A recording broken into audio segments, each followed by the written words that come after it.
Hi. Today I want to talk about another obstacle to joy. We're getting there though, despair. And the world is going to hell in a handbasket, or it's such a terror, such a turmoil. The book, somebody asks Desmond Tutu about the world. She said it's in such a turmoil. There's war, there's starvation, there's terrorism, pollution. Now we have COVID. And how do we ever, these things just hurt our hearts. How do we ever find joy amongst such awful sadness? And he said, you have to show your humanity.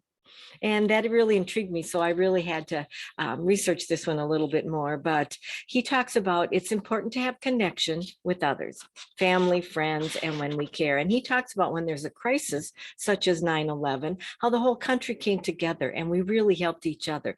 And how there are things like Doctors Without Borders. Why would doctors that could be so comfortable in their own country go around and help people with Ebola or whatever? There are so many doctors that went to treat Ebola, even though their countries didn't have it.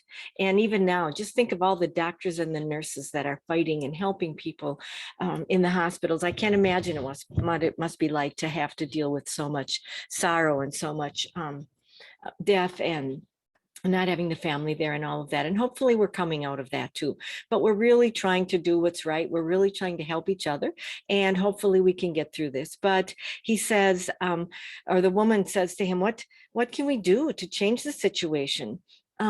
He says, we can't do a great deal, but start right where you are and do what you can. Every little thing, it's kind of like the starfish story that I've talked about many times. But yes, we should be appalled. We should be very sad. We should be very thoughtful about it and not just say, oh, that's just another thing on the news or whatever.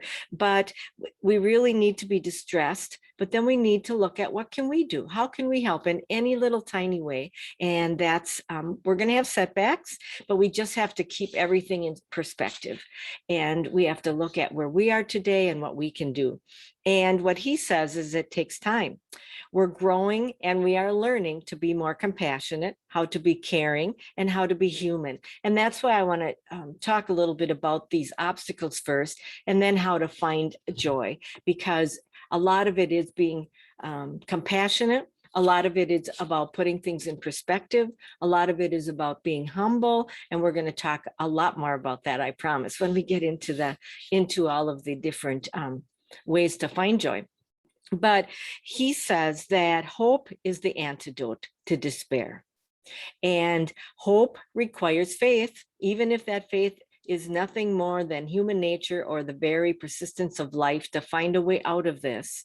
And he says despair turns us inward and hope sends us into the arms of others. And he says in many ways, it's the same way as being in love.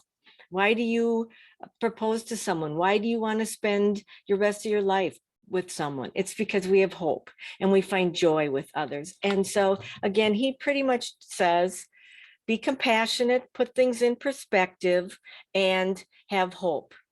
Plan some things, have hope for the future. If you are spiritual, pray, join other groups, find ways to be optimistic, find ways to not always be down in the dumps. And it is truly helping others. So this is a real quick video just to talk a little bit about despair. Hopefully you don't find too much despair, but the one way that the Dalai Lama and Desmond Tutu says is to get out of despair is to have hope.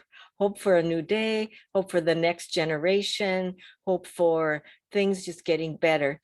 We are ending slavery.